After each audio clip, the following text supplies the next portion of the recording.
Es un gusto recibir a Casilda Echeverría, presidenta del Banco Hipotecario del Uruguay. Yo dije Echeverría, pido el bar. ¿Cómo anda? Bien, bien. ¿Y tú? Todo en orden, todo en orden. Bueno, genial. Casilda, ¿cómo le cayó? Le estoy haciendo trampa porque ya sé que le cayó mal. La solicitud que el Senado le trasladó al Poder Ejecutivo para que la Agencia Nacional de Viviendas y el Banco Hipotecario cesen los remates e intimación de adeudos hasta que se termine de analizar este proyecto de ley para dar solución a la situación de los deudores, tanto de la ANB como del Banco Hipotecario. Bueno, ¿qué tal? Muchas gracias por invitarme. Es muy importante, porque como decís tú y tú, el otro departamento que tenemos enfrente, mucha gente los mira y para mí es muy importante, lógicamente, dar la visión del... Fundamentalmente la mía, pero sí es del Banco Hipotecario también. ¿Cuál es el tema? Ese proyecto de ley implica que tú, para tener los beneficios de ese proyecto, tengas que estar al día con el pago de tus cuotas. Por lo tanto, decir que vamos a suspender las ejecuciones hasta tanto se apruebe o no este proyecto es contradictorio en sí mismo. Tú, en todo caso, decime que querés suspender las ejecuciones. Y pregunto, ¿por qué no lo hace el Parlamento? En vez de mandar una minuta que no tiene ningún efecto jurídico propio.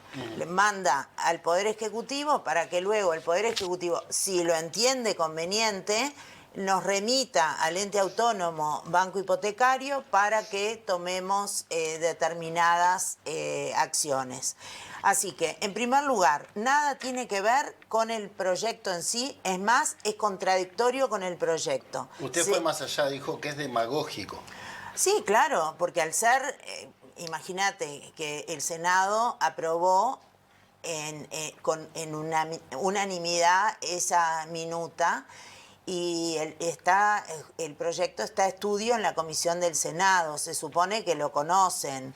Entonces asocian dos cosas que no tienen nada que ver, es un saludo a la bandera. El Poder Ejecutivo no nos ha remitido nada, ni creo que nos lo vaya a remitir, por estas razones que te digo, y además porque cuando va alguien a remate o a ejecución, va simplemente porque no paga ni ha tenido interés en pagar, porque si no, el Banco Hipotecario toma consideraciones individuales de cada uno a efectos de que la gente no pierda su casa. Se hace un estudio de cada uno de esos deudores, me consta, para... Claro, para saber la situación y cómo se podrían volver o a refinanciar la deuda o rehipotecar. ¿Y cuánto podés pagar? Lo que a la gente más le importa es la cuota. Es la cuota. Como es lógico, porque tú tenés determinado ingreso.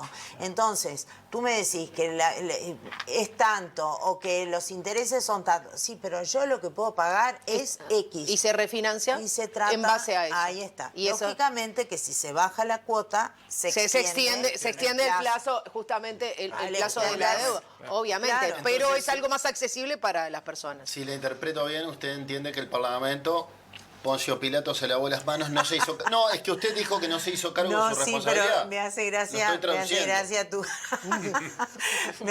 tu traducción. Dejá que lo digo en español igual. Claro, no, para mí el Parlamento tiene facultades para hacerlo. Yo lo consideraría altamente inconveniente, pero podría hacerlo. En vez de hacerlo ellos, ya que tenían unanimidad, lo que tienen que hacer es tomar la responsabilidad y dictar una ley. No lo hacen porque le tiran al Poder Ejecutivo la responsabilidad que no la toma. Así que esto va a terminar ahí. El Poder Ejecutivo no va a asumir esa responsabilidad porque no tiene sentido, estoy segura que no la comparte y por algo no nos ha remitido nada todavía. Casilda, a usted no le convence el proyecto de ley oficialista. Dijo...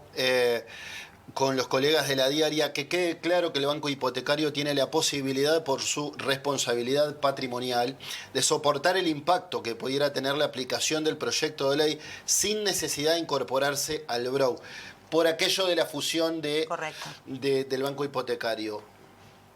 ¿Cómo la ve? Bueno, mira, otro aspecto que nada tiene que ver, una cosa con la otra. Se incorporó en un proyecto, que después hablaremos sobre el tema de los deudores de UR, con lo que sería la fusión... La fusión de dos entidades públicas. Sí. Y una cosa no tiene que ver nada con la otra. ¿Por qué?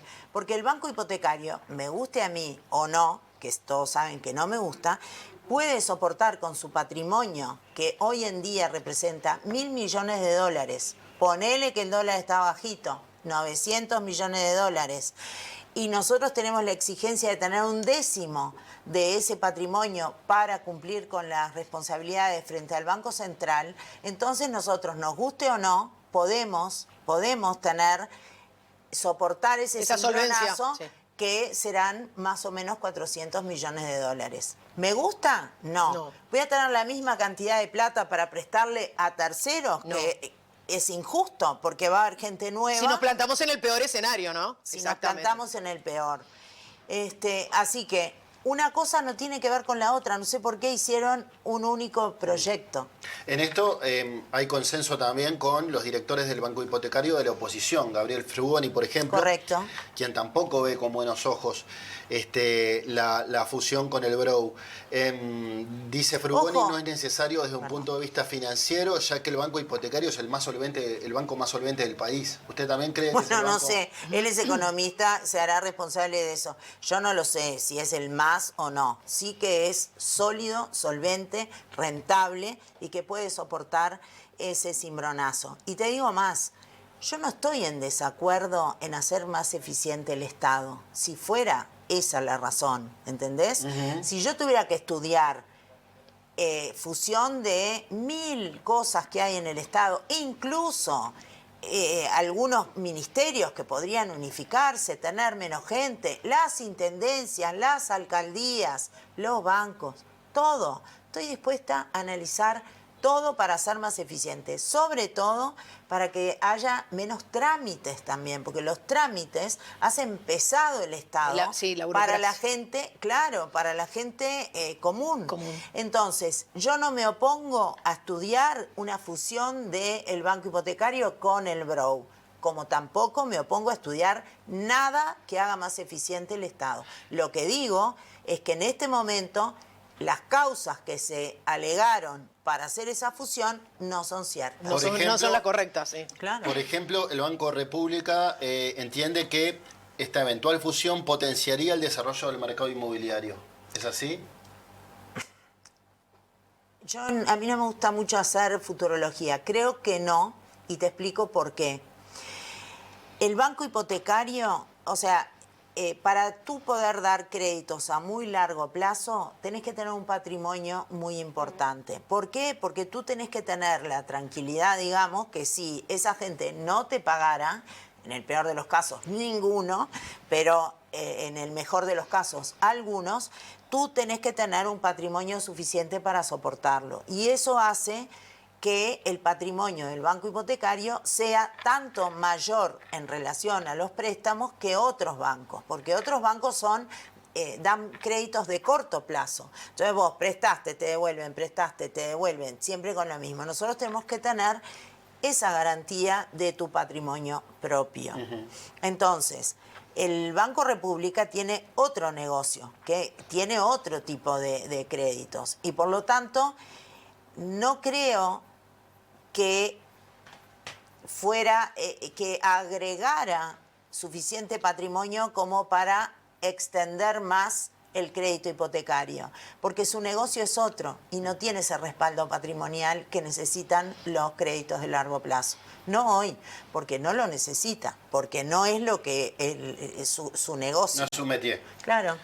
Nadia.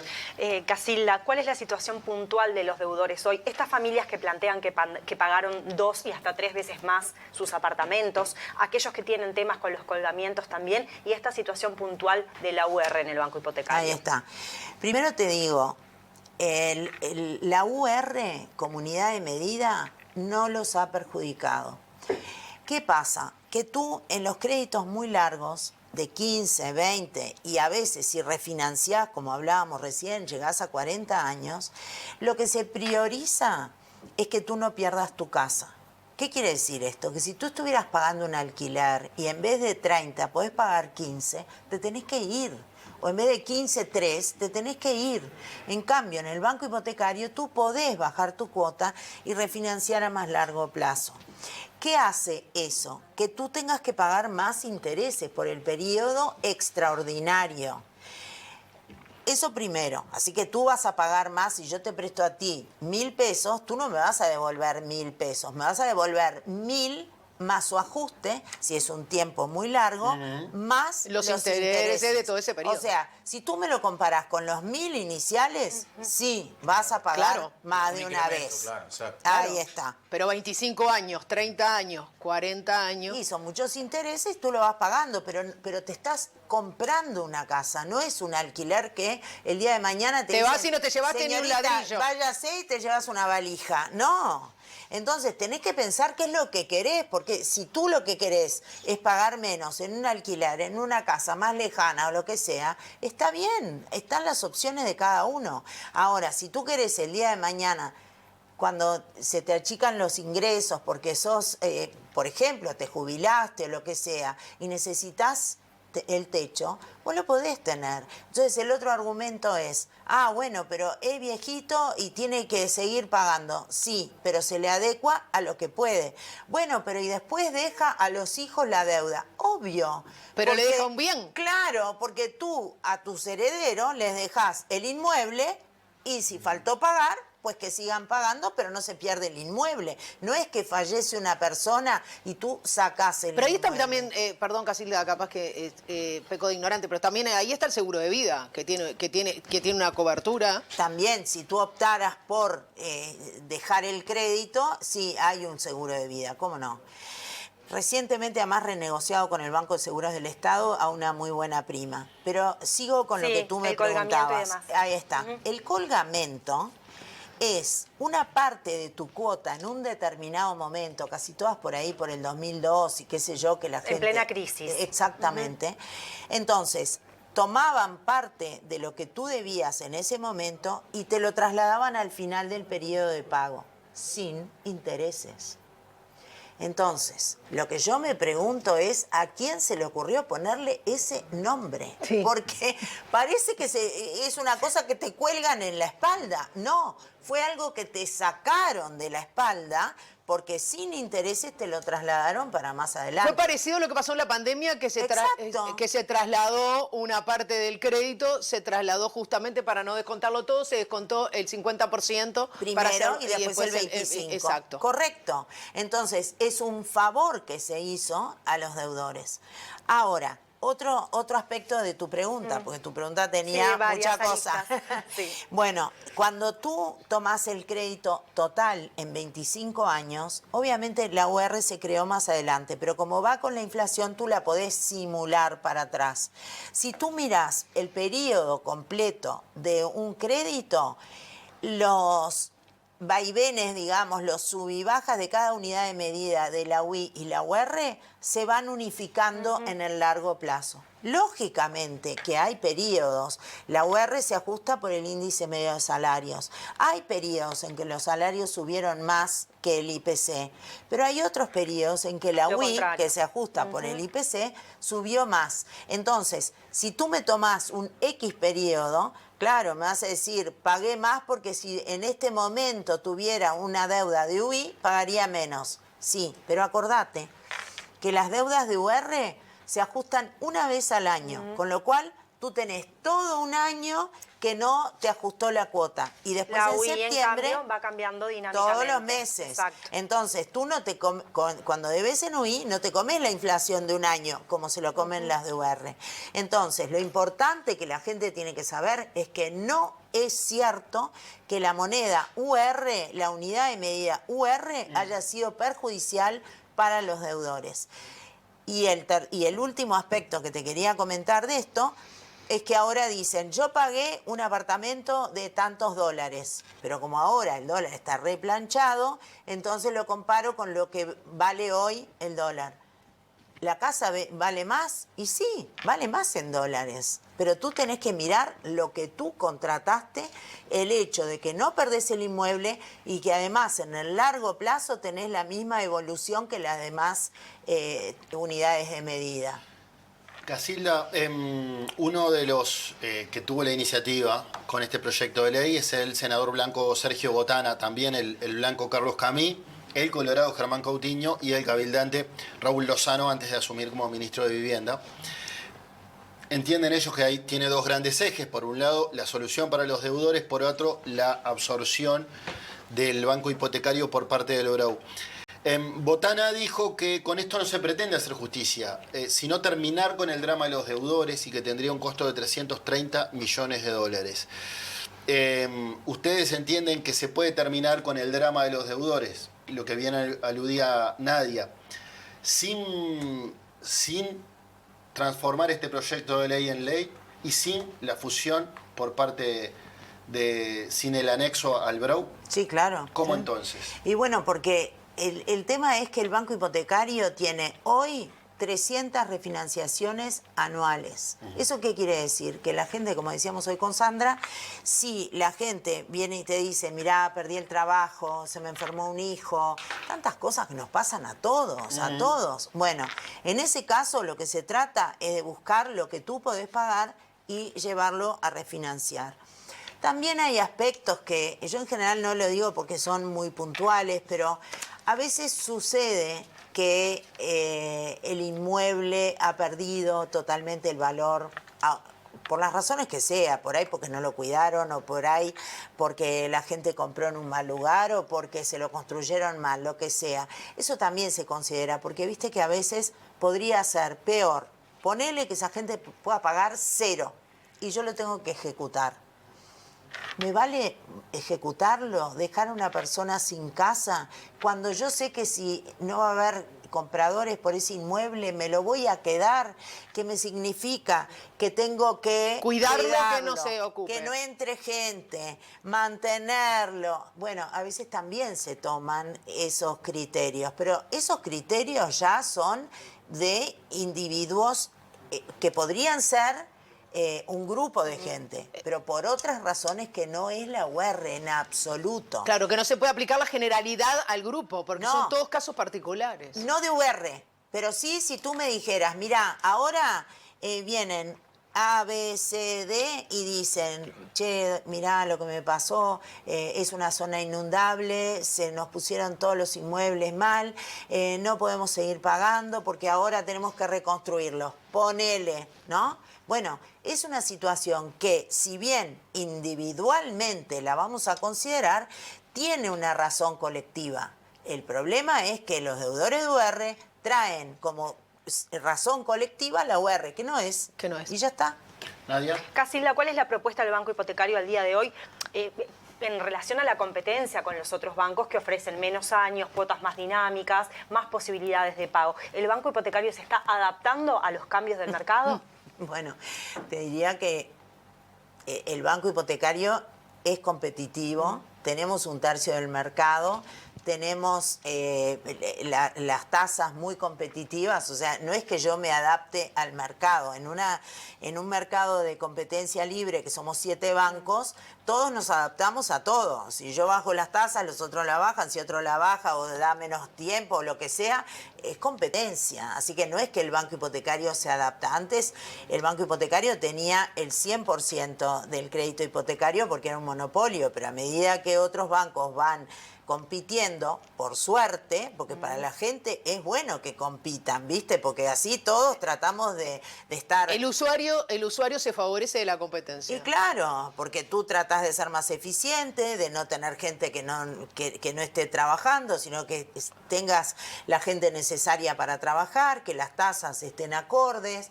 El banco hipotecario tiene gente muy técnica, muy buen equipo. Entonces eso, la verdad que compite en sana competencia con el sector privado. Y además en los últimos años, si uno pasa por el banco hipotecario, la accesibilidad a la información, sobre todo en los últimos años, a la información, a cómo es, cómo quiero sacar un crédito, la rapidez de que te mande tasar el inmueble, que antes pensaban, era como pensábamos antes cuando querías un teléfono, que pasaban, no sé, 18 años El borne. y no había borne. El borne. Bueno, años ya. El banco hipotecario iba a ser... En el mes de la nostalgia.